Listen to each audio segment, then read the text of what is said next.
My name is Dwight David Eisenhower, but you can call me that. I was a military man, and I was trained in the U.S. Military Academy in West Point.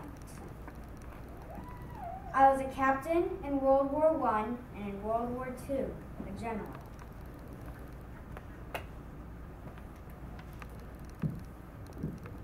In the invasion of North Africa, I led a whole bunch of troops into North Africa, and it was so successful that I was promoted to 4-star general.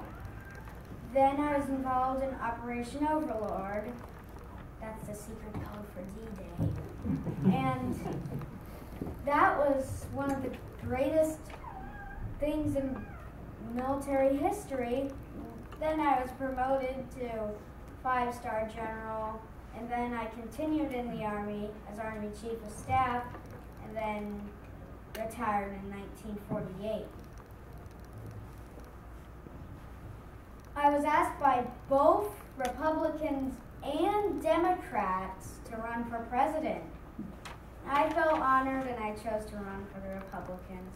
And 34 million people voted for me, and thus I became president. I had many accomplishments and trials as president. One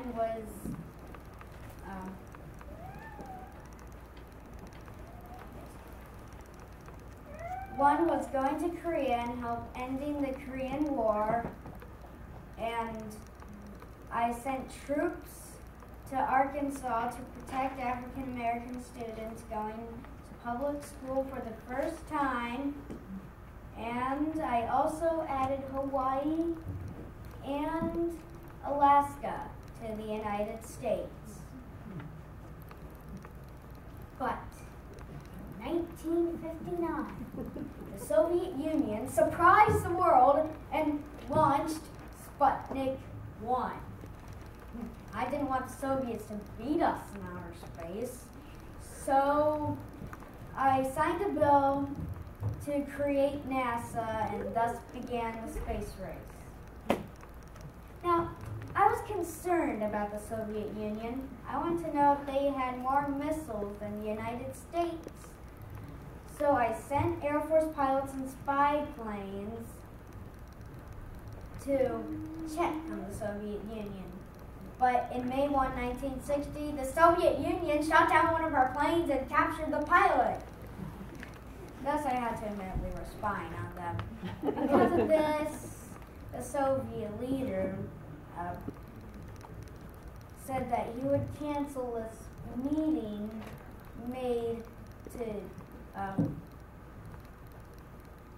create fewer weapons. I was very sad about this. I had seen the bad things in war. I wanted to protect people from those terrible things. After 2 terms as president, I retired my farm in Gettysburg, and I raised animals, played golf, and wrote my memoirs. Then my health began to fail. I spent a year in the hospital and died in heart failure.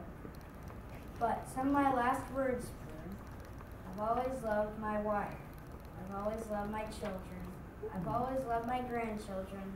I've always loved my country. As I said in D-Day, good luck, and let us all besiege the